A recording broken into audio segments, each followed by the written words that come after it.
नमस्कार, जीवन संजीवनी हेल्थ या ऑफिशियल चॅनलमध्ये सर्वांचं स्वागत आहे. चित्रामध्ये दिसणारी वनस्पती तुम्ही सहज ओळखली असेल. याला निवडुंग किंवा फणी निवडुंग किंवा काटेरी निवडुंग असं म्हणतात आणि साधारणतः दुष्काळी भागामध्ये किंवा शुष्क प्रदेशामध्ये ही वनस्पती खूप मोठ्या प्रमाणामध्ये असते. महाराष्ट्रामध्ये आणि भारतामध्ये सर्वत्र उपलब्ध असणारी वनस्पती आहे. पण याचा जो आयुर्वेदिक उपयोग आहे तो माहीत नसल्यामुळे ही दुर्लक्षित राहणारी ही वनस्पती आहे. आयुर्वेदाच्या दृष्टीने अतिशय उपयुक्त अशा पद्धतीची ही वनस्पती आहे.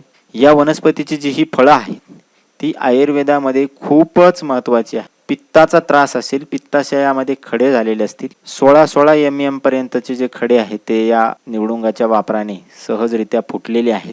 त्यांच्या जीवनामधून गोळ्या आणि औषधं हे कायमचे निघून गेलेले आहेत. दिवसाला एक गोळी किंवा 2 दिवसातून एक गोळी खाल्ल्याशिवाय ज्यांना जेवण करणं शक्य नव्हतं अशा माणसांना सुद्धा या वनस्पतीच्या वापराने फरक पडलेला आहे. इतकी ही पित्तावर गुणकारी अशी वनस्पती आहे आणि पित्ताशयामधले खडे होण्याचा जो त्रास आहे तो पूर्णपणे निघून गेलेला आहे. अशा पद्धतीची वनस्पती आहे. भयंकर ॲसिडिटी असणाऱ्या लोकांना सुद्धा या वनस्पतीने फरक पडलेला आहे. त्यांची जी ॲसिडिटी आहे, त्यांचं जे पित्त आहे ते पूर्णपणे निघून गेलेलं आहे. त्याचबरोबर या वनस्पतीचा वापर अनेक आजारावर ही वनस्पती उपयुक्त आहे. छातीमध्ये तुमच्या कफ झालेला असेल, बऱ्याच दिवसापासून कफची समस्या असेल तर तो सुद्धा कफ याने निघून जातो.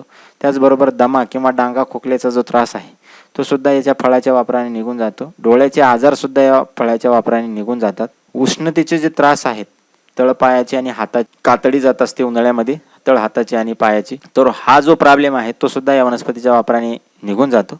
तर हे फळ जे आहे ते काढताना मात्र सांभाळून काढायचं आहे. याला छोटे छोटे काटे असतात, बाजूला करून व्यवस्थितरित्या त्याच्या बुडाकडून, त्याच्या देठाकडून त्याला फोडायचं आहे. आणि या वनस्पतीचं जे फळ आहे ते याचा आयुर्वेदिक वापर करायचा असेल तर योग्य पद्धतीने खावं लागतं.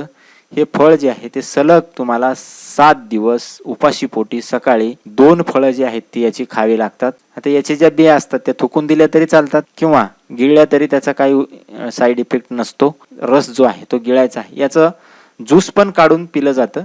तर साधारणतः 5-6 फळांचा ज्यूस एक मस्त ज्यूस होतो. हा ज्यूस जरी तुम्ही उपाशीपोटी सकाळी 7 दिवस जर पिले तर पित्ताचा जो त्रास आहे तो पूर्णपणे निघून जातो.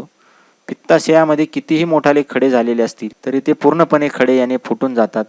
खडे जे आहेत ते खड्यांची समस्या जी आहे ती पूर्णपणे निघून जाते. कारण या वनस्पतीमध्ये असे आयुर्वेदिक गुणधर्म आहेत जे आपल्या शरीरामधला पित्तविकार, कफविकार दुरुस्त करणारे गुणधर्म आहेत. पण याचा कुठलाही साईड इफेक्ट नाही. खायला पण गोड लागतं हे फळ. फक्त सकाळी उपाशीपोटी खायचं आहे आणि खाल्ल्यानंतर 1 तासभर काही खायचं नाही. या पद्धतीने फक्त 7 दिवस डेली करायचं आहे. ज्यूस प्या किंवा फळं 2 खा. तुम्ही करून बघा. तुमच्या पित्ताचा जो त्रास आहे तो पूर्णपणे निघून गेला पाहिजे.